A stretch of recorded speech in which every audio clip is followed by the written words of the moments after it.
ازيكم عاملين ايه؟ يا رب دايما بألف خير.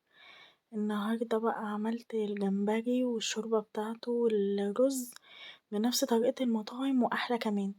وطبعا كنت عاملة طاجن سبيت وكنت عاملة سبيت مقلي وده أنا عملته قبل كده.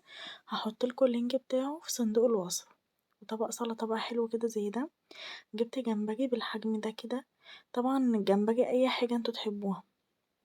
وغسلته كويس وطلعت منه كيس الرمل و...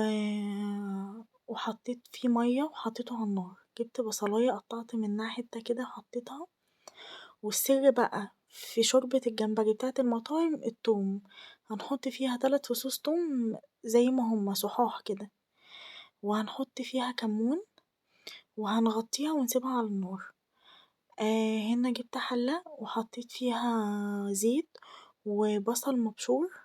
بصوا برضو دي تركاية كده. في رز المطاعم ان انتوا مش بتلاقوا البصل واضح في الرز وكده. انا بشرى البصل لازم يتبشر. انما الحتت ده بيبقى باين قوي. هنا خلاص كان الجمبري بصوا غالي.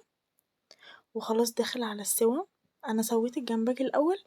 لان انا هحتاج الشوربة بتاعته هقولكوا في ايه بقى دلوقتي. اهو بصوا بقى الجمبري شكله بقى عامل ازاي. وطيت عليه النار عشان يكمل السوا بتاعه ما يبقاش نشف وبيشد كده. وما يشربش الشوربة بتاعته كلها عشان انا مش عايزة ازودله مية. انا عايزاه يبقى محتفظ بكل الشوربة بتاعته عشان ما تبقاش خفيفة. هفضل بقى كده اقلب في الرز. هنا كان خلاص الرز اتحمر بتاع السمك. عملت ايه بقى انا. خدت من شوربة الجمبري. حطيت حطيتها في الرز بدل المية.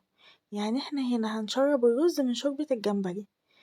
برضو ديت خطوة حلوة قوي في المطاعم بيعملوها جربوها وهتدعولي.